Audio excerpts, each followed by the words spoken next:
Балдар, мен силерге бир нерсени айтат элем да.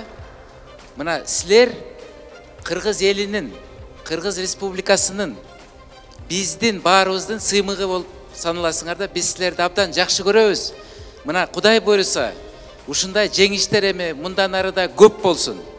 63 мамлекеттин арасында 8-чи мамлекет болгон, бул деген чоң жеңиш. Баарыңыздарды мен чын дилимден куттуктайм. Ушул жеңишибиз кут болсун, Кыргызстаныбызды алдыга алып чыксын. Премьер-министр Кыргызской республики Сапар Жомарт Исаков подписал постановление, согласно которому утверждена программа развития физической культуры и спорта до 2021 года.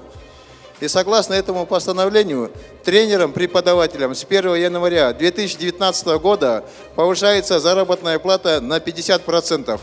Кроме этого, для спортсменов внесли предложение Джоур Кенеш о внесении изменений и дополнений в закон о физической культуре и спорту, согласно которому, как только закон будет принят, минимальный размер стипендии будет составлять не 2000 сомов, а 5000 сомов. Максимальная будет составлять 75 тысяч сомов. Это тоже подарок правительства.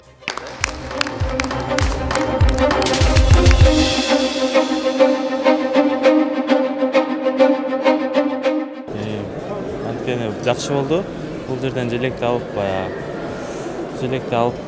көтеріш бұл мен үшін сыймық болды біріншіден. Анан кейін ошол желегинде бийиктикке дагы көтөрөйүн деген үмүтүм бар болчу. Жакшы эле болду. Анткени баягы түркмөн балбанына жер үстөмдүк кылып тартып коюшту ал жерден. Ал жерде мен чапкан эми бросокторум эсеп кылбай койду да. Эми Кудайым буйруса ал менен эле чектелип калбайт, буйруса көчмөндөр болот эмки жылы. Анан чемпионат билбейт, ошондо беттешебиз, буйруса аны утабыз Кудайым буйруса. Ал жерде болгон сезимдерди жеткире албайм, бирок сүрүү болот экен, толкундануу болот экен ал жерде. Мен сүйүндүм анткени ал жерден өтүп баратканымда. Я просто не поверил, что мечта осуществилась. Я прошел много сборов, я 4 месяца тренировался в Америке.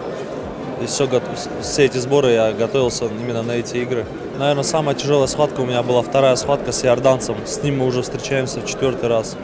В общей сложности у нас уже 2-2 с ним счет. Вот самая тяжелая схватка с ним была, вторая по счету. Там просто все условия для спортсмена были созданы. Вначале я даже не поняла, что я выиграла. А когда я стала на пьедестал и звучал наш гимн, поднимали наш флаг, там такие ощущения восхитительные, прям словами не передать. Вообще на азиатских играх я принимаю участие впервые. И это мой первый турнир. До этого никак не удавалось принимать участие. И на этот раз так получилось, что я поехал. И причем первый же раз принял участие, и первый же раз выиграл золото. Конечно, это было очень сложно, потому что азиатские игры по уровню стоит только после Олимпиады, да, то есть это мини-олимпиада считается, и все ребята, которые принимают участие, они знают, осознают ценность вот этой медали и тренируются вдвое-трое больше, чем на другие турниры. Да и для меня бой был очень сложный, именно финальный, потому что мой соперник, мы с ним ранее встречались тоже на чемпионате Азии, я его тогда выиграл тоже, и сейчас он подготовился лучше, чем тогда выступил. И было сложновато его выиграть. Во-первых, он был, конечно же, с Туркменистана, то есть родные стены ему помогали. Но, несмотря на это, по решениям судей я одержал победу. Түркменистанга мен барган максатым бул белбоо күрөшү боюнча баргам. Белбоо күрөшү боюнча 55 кг салмакта бардым. Ошо белбоо күрөшүнөн күрөшүп бүгүн алтын медалды утуп келдим. Биринчи тайпада балбандарым атай кетсем, биринчи тайпада пакистандык балбанды утуп алдым. Экинчи тайпада түркменстандык балбанды уттум. Үчүнчү тайпада финалдык беттешти дагы түркменстандык балбанды уттум.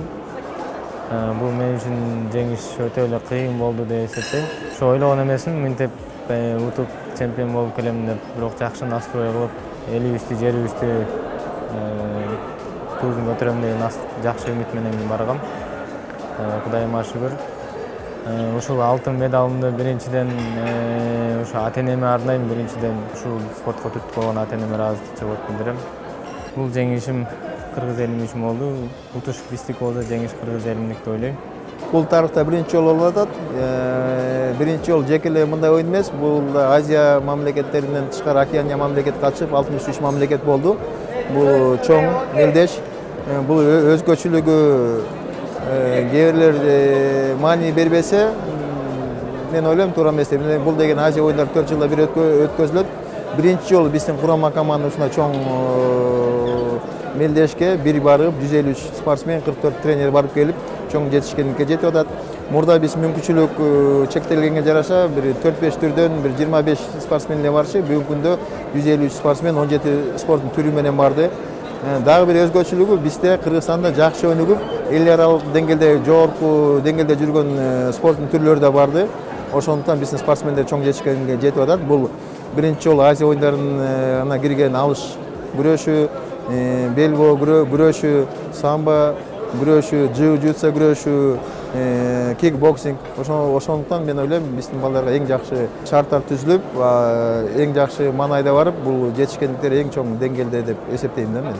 Мына алтын, күмүш жана коло медаль алгандар медальдарына жараша, жетишкендигине жараша булар стипендия ала баштайт. Эми жетишкендигине жараша ар кандай болот. Андан тышкары жылдын жыйынтыгы менен эң алдыңкы спортсмендерге дагы мамлекеттик агенттик атынан да моралдык дагы, материалдык дагы сыйлыктар болот. Андан тышкары машыктыруучуларына дагы сыйлыктар болот.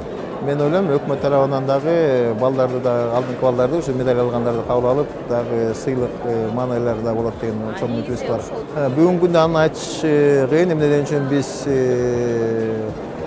бир 50 медаль тегерегинде эле алат деп ойлогонбуз. Бир 10 медаль алтын алат деген үмүтүбүз бар болчу. Мына биздин балдар андан да жакшы алып 70 медаль алып кетишти. Сыйлыктар ар кандай болот, балдардын жетишкендигине жараша. Анын баардыгын биздин өзүбүздүн бүгүнкү күндө жылдын аягында кыла турган каражатыбызды эсептеп туруп, ошол балдарга бөлүп беребиз. Бал деген стипендиальный фонддон калган каражат бөлүнүп берилет. Ошого жараша машыктыруучулар дагы сыйлык алышат. Эми баары эле материалдык сыйлыктан тышкары моралдык да сыйлык алат да. Ал жылдын жыйынтыгы менен да Кудай буйрса болот.